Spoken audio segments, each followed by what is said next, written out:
Hi everyone and welcome to Blarney Castle and Gardens. It's a lovely spring day here, as you can see, and I wanted to start this week's video by looking at our Prunus Shirotei.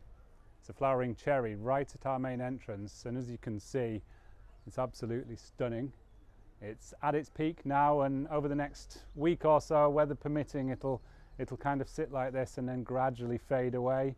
But it's always one of the first real sort of exciting flowering trees on the estate, and where it is at the entrance, obviously when people come in, it is literally a showstopper because it's the first thing they see when they come through the ticket office, and generally people do stop to take a photograph, and the backlog in traffic's always fun to manage, but it's worth the wait. I'm going to bring you on a whistle stop tour this week of various parts of the estate just to look at some of the different things that are in flower, because it really is starting to move. So if you're happy to join me, we're just going to literally hop around the estate, stop at different destinations. So I'll see you shortly. While we're on the subject of cherries, our cherry avenue on the lead up to the castle's just coming out. Some of the trees are more advanced than others, but it's just absolutely wonderful at the moment.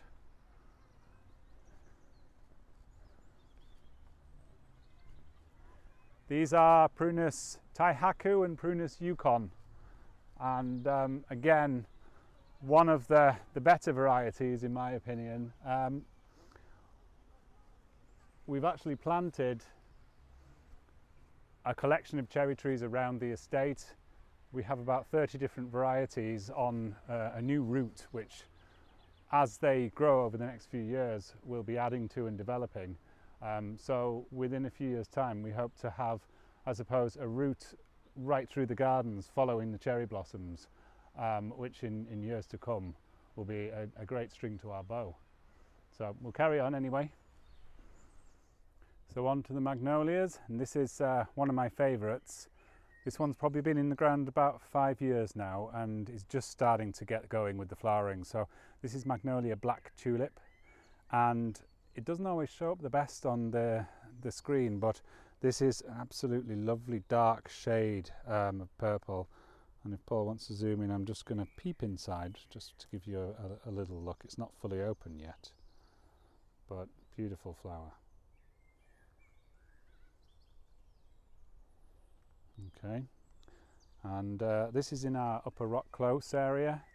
We're going to head over to our Himalayan gardens next and around our mansion, because there's a fair few magnolias in flower there as well. We're going to head down towards our Himalayan walk now, so if you want to follow me down. This first magnolia on the left, we don't actually have a name on it. I'm just being distracted by the scent because it's beautiful, but yeah, typical magnolia scent. And often these things on the paths, as people are passing, they start to get the waft of the scent coming up past them. But this one, you can see the size of it.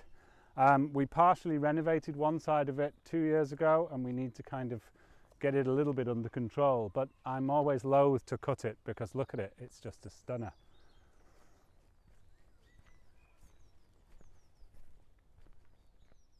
As I was passing, I just had to stop. There's some great camellias too around this area, and this is, I think, Camellia Brushfield's yellow or something very similar, and you can see the white and then the creamy yellow through it. And it's a lovely healthy one. You can see the nice dark green foliage, and probably only in the ground 5 years. This one came from Mount Congreve.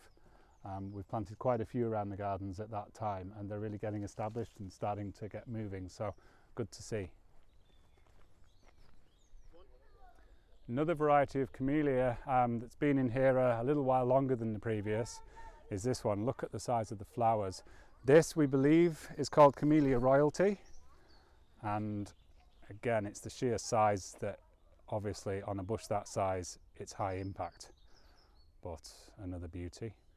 And just over my shoulder here is a plant we've featured several times in the videos in the last few weeks. It's our Rhododendron Arboreum Cornish Red, and great long flowering period. It holds really well, but it's at its peak now. And just look at the sheer size and number of flowers on that bush. Magnificent. Another variety of magnolia that really does it for me is Wada's Memory. It's a very pure, simple flower, clean white. And I saw some of these established in Italy, in the region of Milan and Lake Maggiore. Now they get slightly different weather to us, but I was impressed enough to try and bring a few home and have a go anyway. And they are establishing well here on the hill in the Himalayan Walk. And the next few years, as they really get going, and you'll see more and more flowers appearing on these trees. At the moment it's scattered flowers, but they're only in 7-8 years, so with magnolias it takes time and patience before you really reap the rewards. And this one is David Clulo, and I think this is probably my favourite. You'd see a large, typical sort of magnolia shape, beautiful, slightly off-white creamy flower. And it seems to like our climate. It's doing quite well. I'm always worried about late frosts, but in a few years' time when this really establishes, it's going to be beautiful. This is a smaller variety of rhododendron we have, Pachysanthum crosswater, and you can see the shades of pink kind of running through the trumpets of the flowers. This is currently covered in different bees and insects, which obviously means it's working for them as an early flower, that as a source of nectar and feed for them. Over the next few weeks everything's going to come to life and flush, and there's more and more. Every time we go out into the gardens we're seeing new flowers emerging. It's always an exciting time of year, and on the way down it's not just the flowers that are coming out, it's the animals are moving too. And there was probably a domestic dispute going on down by the river with a pair of buzzards. Whether it was male and female or two males having a territorial fight, I'm not sure, but I think Paul managed to grab a little bit of footage, so he might just see if he can slot that in here.